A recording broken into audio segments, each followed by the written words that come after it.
आज आमे बनैबा मात्र गोटे कप मसूरी डाली रे एमिति एक रेसिपी बनैबा को जहाँ को देखिला परे आपण तुरंत न बनैकी रही परिबेनी। एही रेसिपी बनैबा को बहुत सहज और खूब स्वादिष्ट मध्य बनी थाए। एही मसूरी डाली तरकारी तैयारी करिबा पई वीडियो को संपूर्ण देखंतु। वीडियो भलो लागिले लाइक करंतु, शेयर करंतु, चैनल रे नुआ थिले निश्चित सब्सक्राइब करि नियंतु। नमस्कार, राजकुमारीज किचन को अनेक अनेक स्वागत। रेसिपी को स्टार्ट करिबा। एठी प्रथमे नेइची मु गोटे कप मसूरी डाली जहाँ को कि भलो पानी रे 3-4 थर धोइला परे 1 घंटा भिजै नेइथिली। देखि पारुथिबे डाली हमर फुली जाईची, भलो भाबरे बतुरी मध्ये जाईची। डाली रु पानी बाहर करि देबा। तापरे गोटे ग्राइंडर जार रे भिजाई थिबा मसूरी डाली, गोटे अंडा, तापर एथिरे मु 3टी कंचा लंका,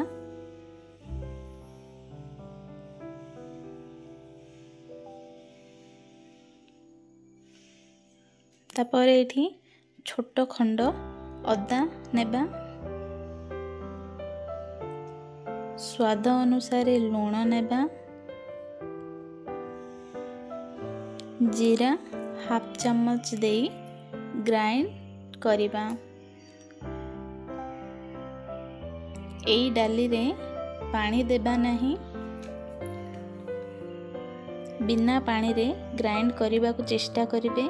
जदि आवश्यक पड़े 1-2 चम्मच पानी दे पारिबे। एठी देखंतु डाली को चिकन करी बाटी नेइची। एठी गोटे बाउल रे ट्रांसफर करि नेबा। तापर एथिरे आमे चॉप करिथिबा पियाज देबा, धनिया पत्र चॉप करिथिबा देबा,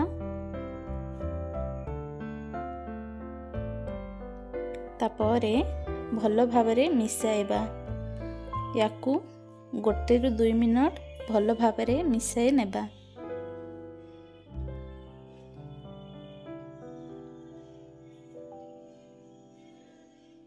तापरे आमे जिबा कुकिंग प्रोसेस को। सेथि पई प्रथमे पैन गरम करि नेछि। पैन गरम हैला पर एथिरे अल्प टिके रिफाइंड तेल देई देबा। तेल गरम हैला पर एठी देखंतु एठी मसूरी डाली रो मिश्रण को सबु देई एठी भलो भाबरे स्प्रेड करि नेबा। पतला करी स्प्रेड करिबेनी, टिके 1 इंची परि थिबो स्प्रेड करि नेबा। तापर एठी मु 2-3 मिनट पई घोड़ाई देबा। तापरे घोड़ाई दे मीडियम फ्लेम रे तापर आउ गोटे साइड ओलटाई आउ 2-3 मिनट घोड़ाई देबा। एठी याकू 2 साइड भलो भाबरे फ्राई करि नेबा। एई पिठा को बनिबा पई मात्र 7-8 मिनट लागे। एठी भलो भाबरे 2 साइड भलो भाबरे भाजी हे जाईची। देखि पारथबे कलर केते सुंदर लाल हे जाईची। तापर याकू गोटे प्लेट को बाहर करि नेबा। तापर याकू टिके ठंडा करि नेबा। ठंडा हैला परे याकू पीस पीस करी काटि नेबा। देखंतु आकू मु स्क्वायर शेप रे काटि नेछि। आपण चाहिले याकू डायमंड शेप रे मध्य काटि नै परिबे।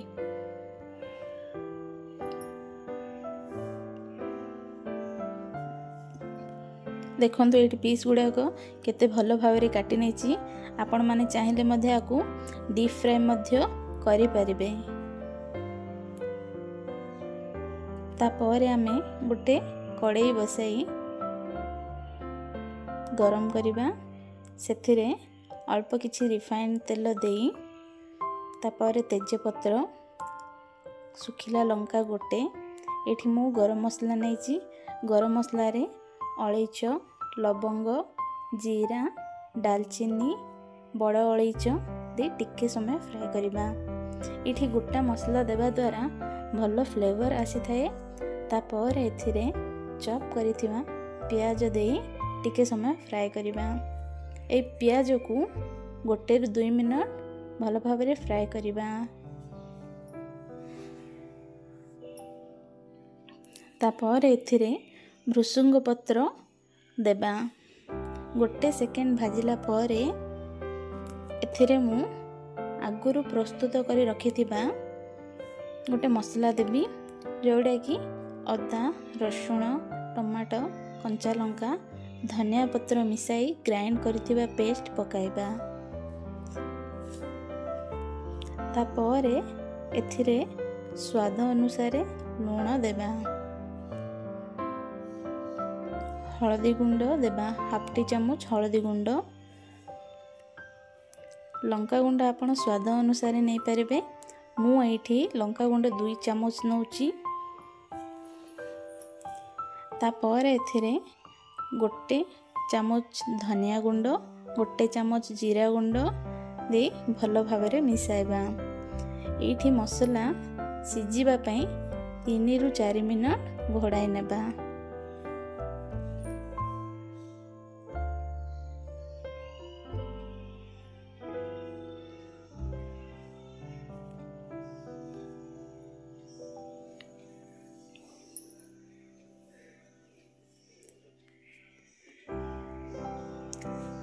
एठी देखंतु मसला भल भाव फ्राए हो जाइए। देखिपे ये मसलार तेल मध्य छाड़ी आसी माने ये मसला भल भाव सिझी जाइए। तापर कटा होइथिबा पिठा गुड़िक देबा।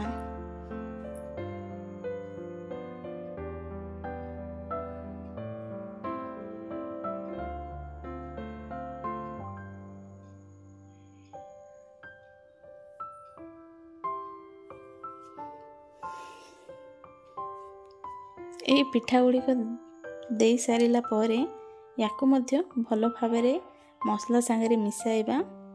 ए पिठा गुड़ी भल भाव मसला सांगरे भल भाव मिसाइले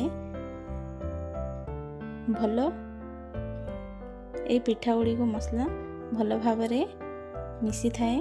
तापर ये किछि समय पई घोड़ाई नबा। देखंतु ये भल भाव मसला सांगरे से पिठा गुड़ी को मध्य मिसी जाइछि। तापर एठी मु 1.5 कप गरम पानी देई दबा।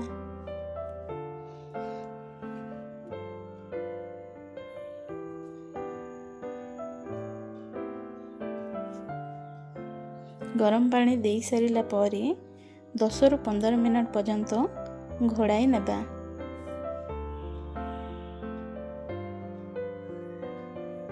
देखंतु इठी मु घोड़नी काढ़ी देखौची केते भल भाव सबु बढ़िया सिझी जाइछि। देखि पारुथिबे एठी तेल मध्य केते सुंदर ऊपर को बाहरी देखा जाउछि। जदि तेल एमिति छाड़िले भाबिबे पूरा तरकारी बनी जाइछि। तापर एथिरे गरम मसला गुंड धनिया पत्र दे भल भाव मिसाइबा। एई रेसिपीटी गरम गरम भात सहित परसंतु बहुत टेस्टी थाए। केही मध्य जानि परिबे एनी ए तरकारी मसूरी डाली रे हेइछि बोली। चिकेन मटन पनीर ठारो स्वादिष्ट लागिबो। घरे थरे बनै देखंतु केमिति लागिला।